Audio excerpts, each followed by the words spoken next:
Waheguru Ji Ka Khalsa, Waheguru Ji Ki Fateh. Welcome to this segment of Khoj Gurbani's a-sabad-a-day. The recitation is Sri Rag Ki War, Salok Mahalla Tija. Hukam na jane Bahuta Rovai, Andar Tokha Neend na Sovai. Je tan khasme chale rajai, Dar kar soba mahal bulai. Nanak ਕਰਮੀ ਇਹ ਮਤ ਪਾਈ ਗੁਰ ਪ੍ਰਸਾਦੀ ਸੱਚ ਸਮਾਈ। ਮਹੱਲਾ ਤੀਜਾ। ਮਨਮੁਖ ਨਾਮ ਵਿਹੂਣਿਆ ਰੰਗ ਕਸੁੰਬਾ ਦੇਖ ਨਾ ਭੁੱਲ। ਇਸਕਾ ਰੰਗ ਦਿਨ ਥੋੜਿਆ ਛੋਛਾ ਇਸ ਦਾ ਮੁੱਲ। ਬਿਸਟਾ ਅੰਦਰ ਕੀਟ ਸੇ ਪਏ ਪਚੇ ਵਾਰੋ ਵਾਰ। ਨਾਨਕ ਨਾਮ ਰਤੇ ਸੇ ਰੰਗਲੇ ਗੁਰ ਕੇ ਸਹਿਜ ਸੁਭਾਏ। भगती रंग न उतरै सहजे रहे समाए। पौड़ी सिष्ट उपाई सब तुद आपे रिजक संभाया।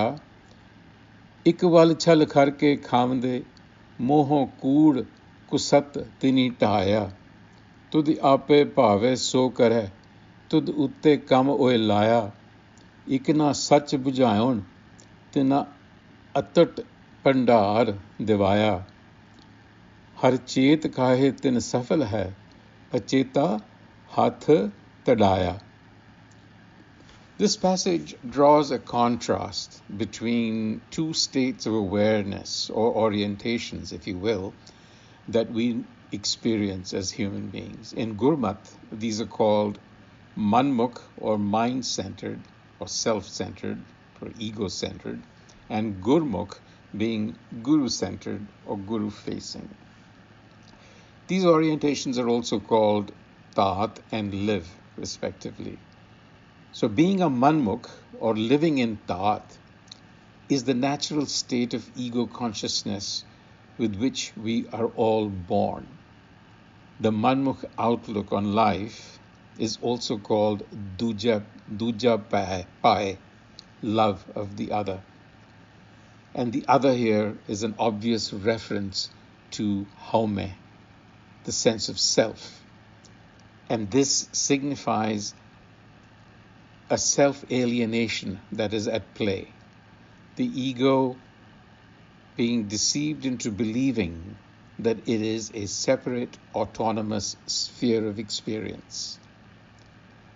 And incidentally, this is a majority of us. So the manmukh is described as filled with self-doubt and anxiety. Hukam na jane Bahuta Rovai, Andar Tokha Neend na Sovai. So the anxiety has robbed the manmukh of its tranquility. Tokha, self-doubt, can be treated as self-doubt as well. Full of self-doubt, angst. It is that existential angst that we are all filled with. What has happened is that the self-deception has veiled the truth of Hukam, of existence. Now this veiling can also be thought of as a fracture that happens in the primal consciousness when it comes into a human form. And that's where the angst comes from. But we are not aware of this fracture. And that just strengthens the ego, which is then thrown off balance. So the passage offers a word of caution as well as a word of hope to the manmukh. And it reminds us that even as we flounder, we can always take a pause and remember that life is ever changing and nothing really stands still forever, and therefore is fleeting.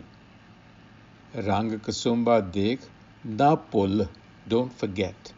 Recall this, that it is fleeting and transient. Iska rang din thorya, chocha is the mul, of little value, because it is not permanent. It is just decaying all the time.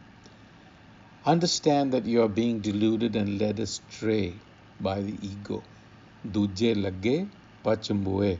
Murkh and gawar. You're foolish, blinded by ignorance, and led astray. In other words, you're living a toxic existence, much like the worm that wallows in its own excreta. Bista andar keet se, paye pache varo var. These are very strong words, but they are meant to jolt us from our slumbers, which are deep. Now, not knowing Hukam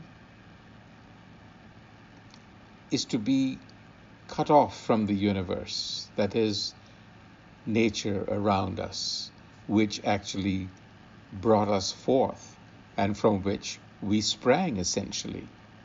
We are fractured from that nature. We don't understand that we are part of that same continuum. And so therefore, we are in disharmony with this universe around us, or universal consciousness around us. Je tan khasme challe rajaye, tar gar soba mahal bulaye. If only we recognize this, that we would start attuning ourselves to Hukam.